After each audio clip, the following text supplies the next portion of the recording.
Hi everyone, S Freezy here to talk about the new Commander brackets, specifically about game changers. First off, let me come out and say that I'm a huge proponent of this system. As someone who's played against hundreds of sevens over the years, this was a much needed change. The 10 deck levels were a joke made by players self-evaluate, and nobody should be in charge of their own oversight. It let the bad faith players run rampant and created friction in Rule Zero conversations, whether players could not or would not accurately describe their deck they're aiming to play. The bracket system seems significantly better than the system they suggested where a single card could change the level of your deck, and as a whole, I have no notes to the system at large. I do think it's a work in progress, but a very strong start. Wizards had a huge task undertaken on top of that, had to do so under insane scrutiny from threats from murderous manchildren on one side, and jaded players looking to leave the game entirely on the other side. On top of that, there are tens of thousands of Magic cards to evaluate the legal commander. They took a great shot at a hard target. Where I do have some difference of opinion on is the Game Changers list, which, to Wizards' credit, is the thing they're looking to edit as new cards are released and after player feedback. I do think for the short term, the list is missing a lot of key cards that are both salty cards or high power cards. I also think your commander should be considered separately. There are some commanders that, even if the deck is not very powerful, will single-handedly carry the game on their own. Some commanders they have mentioned already were Yuriko,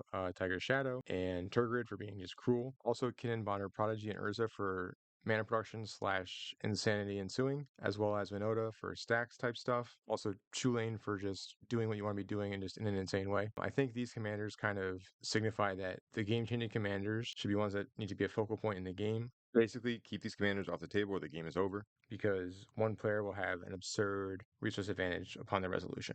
I'd also like to posit Beamtown Bullies, Kozilek the Great Distortion, the Mizzet Paran, Vito Throne of the Dusk Rose, and Atali Primal Conqueror. Even if they're not the most powerful commanders, these commanders are very focused on winning in particular and tend to go for the jugular. So it's nice to know that ahead of time. Like for a newer player, this card will be very powerful. Bring your best, or maybe find a different table. Which I don't mean in a negative way towards new players, but realistically, you'll have more fun if you play someone who's around your level. That's why matchmaking exists in a lot of video games and should exist in Commander. These are mostly the decks kind of that make your opponents say, oh, it's not a type of deck. And then you find out, lo and behold, it was a type of deck after all. Shocker. I don't think Augustin the Fourth should be on this list. It's an annoying card. It denies a little bit of mana when you cast your spells and accelerates their mana, but again, it's not that powerful a card. There are 3 players annoyed by this card that will want to kill it, and so it will die. It dies to Wrath. It doesn't have any kind of protection inherently. I'll get on my dies removal soapbox. Ward is just like better protection this creature has. There are so many threats that come down and do things. This is just like an annoying roadblock to your commander game. I'm sorry, that was too generous. This is a speed bump. This is not a game changer. It is so much less powerful in denying than cards like Winota, which will flip over 5 stacks pieces and just lock players out of the game on like turn 4. Augustin has no way of doing that. It does signify the deck will be annoying to play against, but not inherently powerful or game changing. And I think players give stacks a bad rap. I don't like stacks, but it's not that strong. And for me, the commander being a game changer needs to be undeniably very strong by itself. So a really strong commander by itself is Kozilek the Great Distortion, or something like Atali Primal Sickness. Kozilek requires only just colorless ramp sources, so even a quote-unquote bad Kozilek deck will still do its thing, where it just draws up to 7 and just counters every single thing you play, which it also does for free. So you're paying mana and just having your spells counter. Well, they have a 12/12 that comes down on turn 5. This to me is way more powerful than Augustin could ever dream to be, especially them pushing all the new color stuff in the past few years. Separately, Atali is just so busted in that all you do is ramp and then just get 4 spells into 7/7. I run the deck. It's incredibly powerful, and it took very little effort to build. I think even bad versions of these powerhouses are still going to be well above a precon level. And so giving newer players a heads up would be respectful. Next, you have the 1.5 card combo commanders where half your combos in the command zone. And especially in the case of the next 2, they have multiple ways to combo with the commander.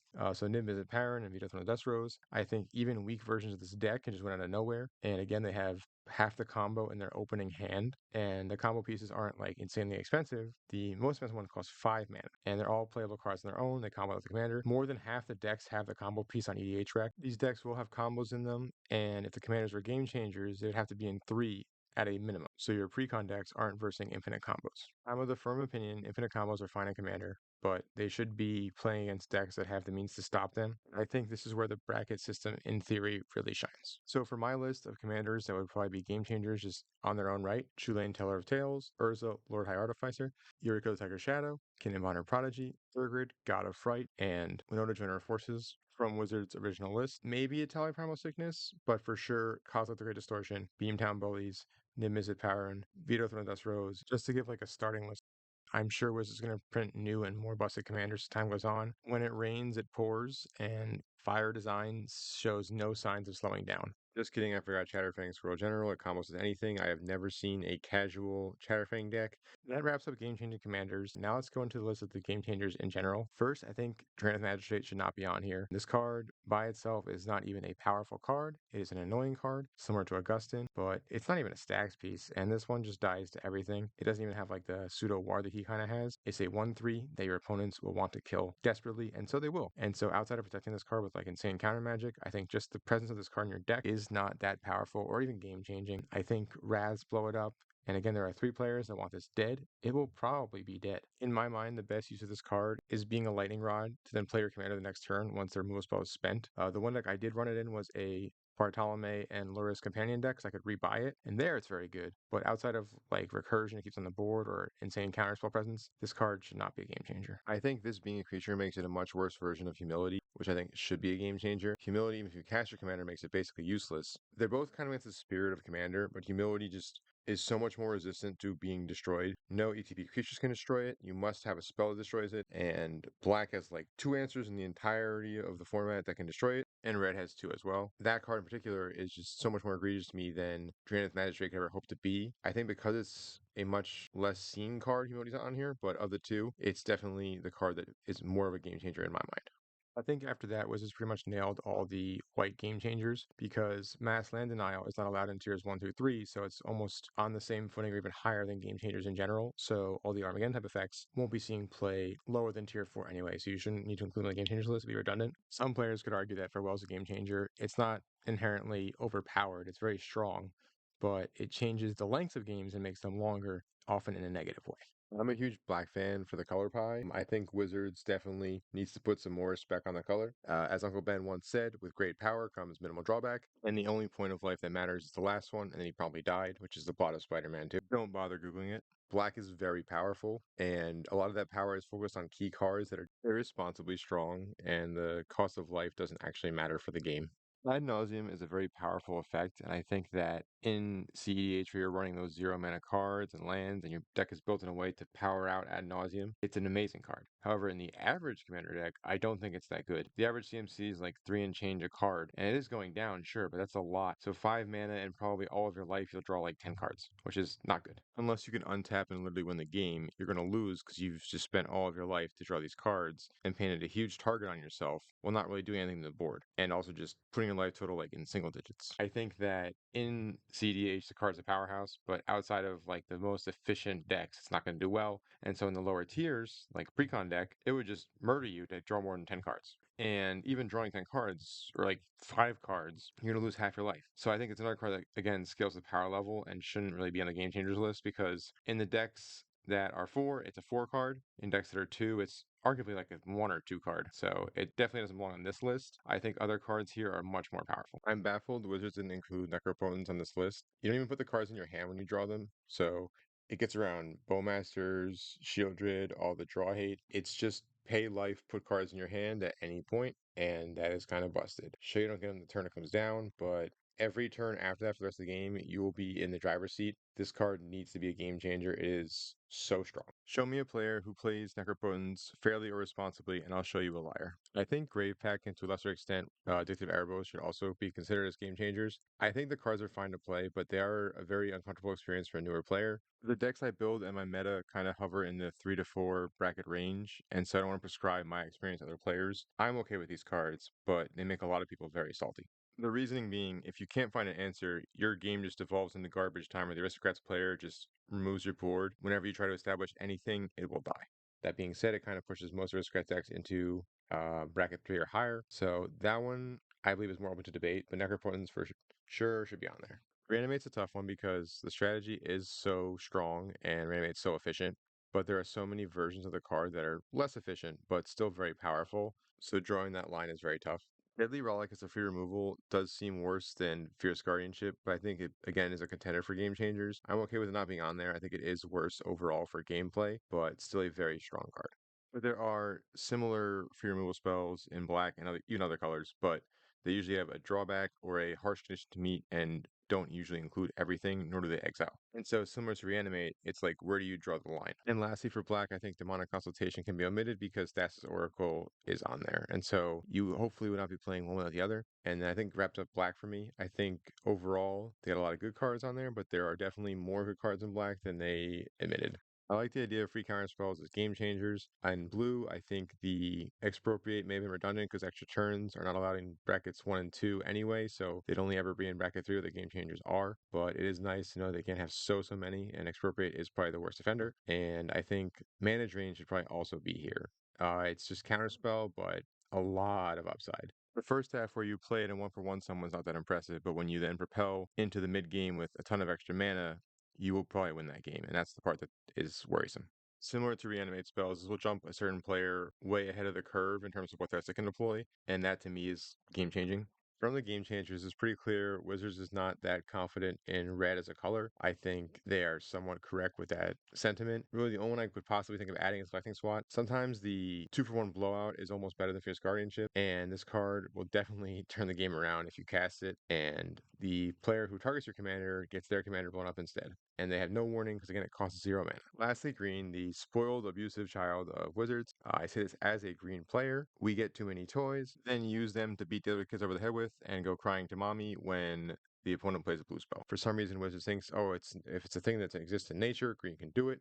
They can blow up enchantments, they can ramp, they can draw cards, they can remove things. They can do basically anything. And I like green, but the color pie is somewhat skewed. The fact that green has so few game changers is a downright mistake. It is so much better than red in terms of raw power. I think red's a cool color, it's a fun color, but green is objectively stronger in a vacuum. Green is the color of casual, and people are playing cards that are busted and don't even know it. Green has a slew of overrun effects, and I think most of these are in general pretty fair. Even Crater Hoof, they need a significant board to make it work. The one I think is the exception is Trample the Hordes. It requires very little to actually kill a player, and only a moderate amount to kill all 3 players. But on top of that, it changes the game. In effect, makes all the math you were doing irrelevant, and if you get hit by one attacker that has 9 power, you're just dead. I think this card almost feels like in bad sport, and I remember my second game of Commander ever, I lost this card and was very sad. I had like 238 life and it did not matter, and I think especially for newer players, that kind of disconnect is a problem. Maybe they're using their blanket dislike of tutors to try and eliminate some of the green creature search off of the game changers list, but Worldly Tutor just is so efficient. I think also Defense of the Heart just wins the game out of nowhere, so does Tooth and Nail especially. I think those two are particularly egregious because they get you a combo at the deck, and I don't think they're used fairly very often. No one's like, oh, here's my 9/9 and my 10/10. It's like, here's Kiki Jiki and Resto Angel, my Naya deck. Defense of the Heart in particular could win the game as early as turn 5, or as early as turn 4 even, if you ramp it out 1 turn early. So that card is especially egregious. Natural Order at least requires some sort of cost and setup, but at the same time, it's very powerful. Just putting a creature into play is, again, pretty busted. Just casual green things. Green is simultaneously the most casual and least casual color in Commander. Constant Miss is just a fog every single turn, very similar to Glacial Chasm, except no life loss. You do sacrifice a land, but at the same time, you're in the best card to mitigate that drawback. It's almost non-existent if you're not getting attacked. This card is very unfun and very uncasual.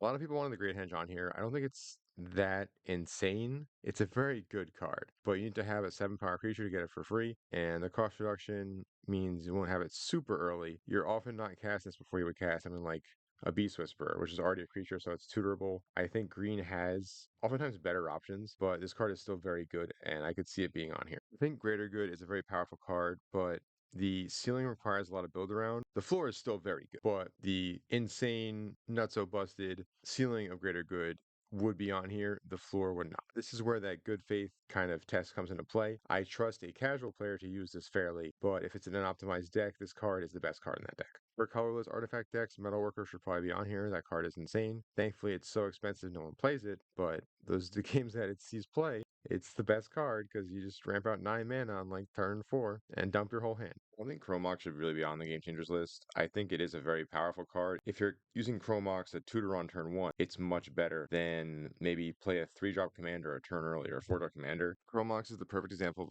a card to me that scales to power level. Seen at lower levels is not going to do that busted things. This card only becomes problematic when tutors and combos are more readily available. I think this card itself is not a game changer. It may indicate your deck is a higher power level, but this card is not the card that's doing that. I know some people who are poo-pooing on the maximum aspect of the game changers list and the bracket system, but to me, it's honestly a positive. I think that if you take out more game changers to lower your deck's tier level, that's probably fine. A lot of times, the 0 to 3 game changers can let players who would not normally keep up be able to keep up with the table. And I would argue that even without game changers, there are a lot of decks that are tier 3 based on the power of the deck alone and the skill in deck building, which you won't often find with a precon or even some upgraded precons without even needing game changers. And so having this format where like you can take your upgraded precon, put like 3 powerful cards in it, improve the synergies a little bit, and compete with your friend's high powered deck is a cool space to explore and will increase the chance of you finding the right game for your power level. And then similarly, I think that being able to remove